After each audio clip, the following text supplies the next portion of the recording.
Hello there, everybody. Heather here. Here with the new book, The Art of Self Leadership. It is live and in person, and I'm absolutely in love with it. Again, it's my very first book. That is the hardcover. But I wanted to come in here. I'm going to start doing some readings on here because I think it's kind of cool that we can just do this and anybody in the world can join in. In the book, I have it broken down by three parts, and I'm going to read just this little part in the beginning so I can share with you why I decided to write it and what I think kind of some of our biggest sticking points are. Okay. So here's a little point in chapter one in the beginning of it. And this chapter is called Understanding Your Intrinsic Worth.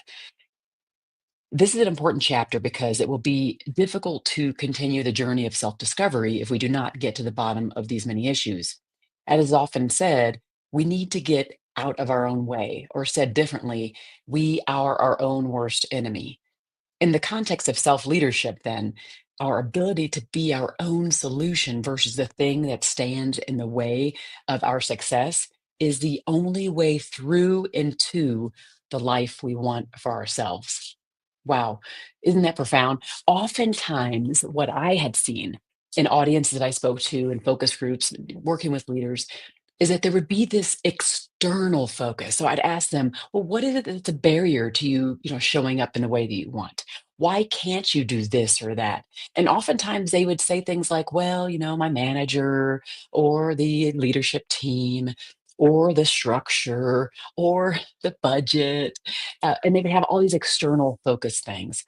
And so today I want to talk a little bit more about whether you are your own best friend in like the work environment and the things that you want, or are you your own worst enemy?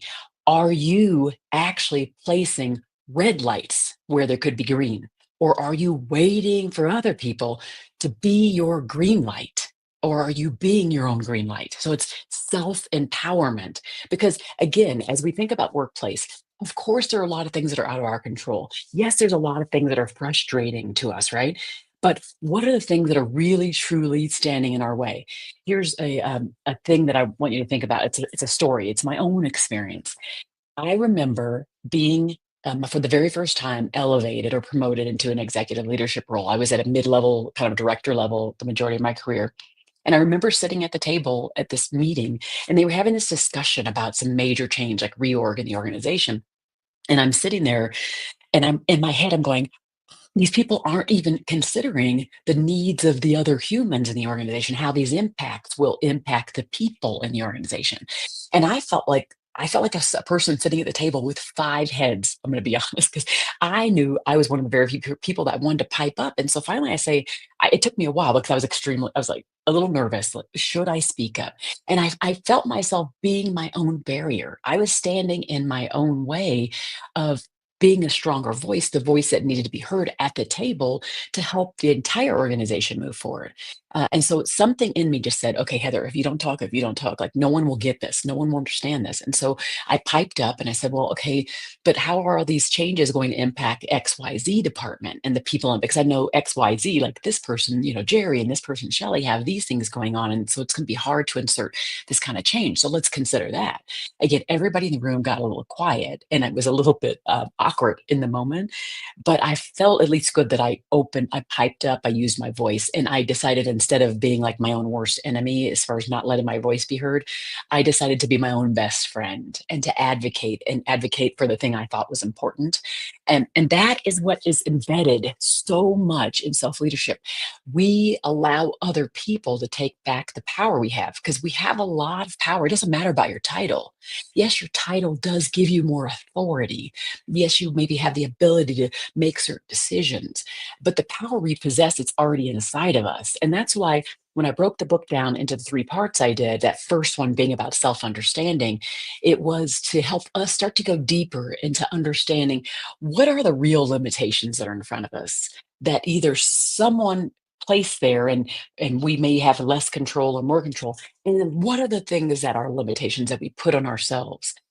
How are we our own worst enemy? And I think if we asked ourselves that question, like it coming out of a frustrating situation, being nervous about entering into an interaction, if we asked ourselves whether we're being our own best friend or our own worst enemy, That would make a huge difference, wouldn't it? Because it would help us go, okay, stop thinking in that negative way. Stop thinking in that way that disempowers you. Stop thinking in that way that it does not empower you to make the next best decision. So again, talking to all those different people in the audiences, and when I would be talking to them, and they'd say, "Well, I'd say, well, what are your barriers? What are your biggest barriers?" And they'd say, "Well, again, they would put up all these walls that were external to them, but I kind of felt like they were abdicating responsibility. They were not leading themselves.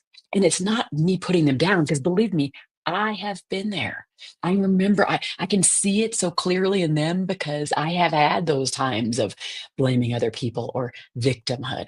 And what this book is doing, and what I want to start people off thinking, especially in this first part of the book, is how do you stop blaming others? How do you stop abdicating responsibility for your own journey, for your own decisions, for how you show up? If you want to lead by example, you have to be a good example. And here's the other really interesting thing about people who are looking to you for guidance every day: someone is always watching.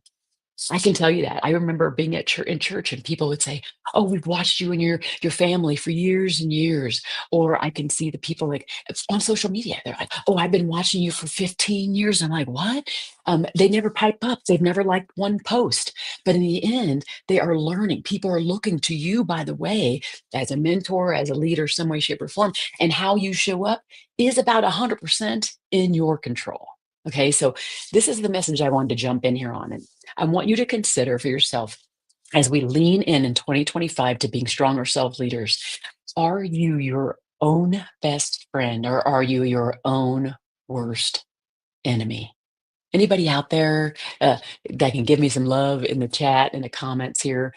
This is going to go be a video that lives on all on YouTube and on Facebook, and on on LinkedIn as well. So you'll be able to share this, and other people will be able to see it. But I would love to hear, are you your own best friend, or are you your own worst enemy? And what is it that stops you from showing up as a stronger self leader in the workplace, in meetings, dealing with colleagues, talking to your manager, working with the executive leadership team, dealing with your customers?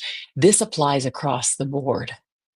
And you have more power. It exists inside of you. Stop looking outside. There's no need to be looking for someone else to give you the green light. You can be your own green light. So I wanted to drop that to you today. Hopefully, it gives you a little inspiration. I'm going to continue to pop in with little messages that are in the book. And I hope you did go get your copy, and that you're starting to already write in it. And if it didn't come yet, that you do order it, that you go in there and you start outlining it, and send me messages back. I love to hear from people that say, "Oh, this thing really resonated with me," because it helps me understand the impact it's having on people. And in the end, while book sales are great, by the way, I don't make much money in books. Like, but it's the selling of the books. It's the hardest part of it. But the biggest thing for me, and for most people who write books, is about the impact that it has on people. So how is it changing you? And then in this case, how are you changing you from the inside out? Because your impact and your influence will be much more profound when you focus on being your own best friend and not your worst enemy. See you all later. Talk to you soon. Mwah.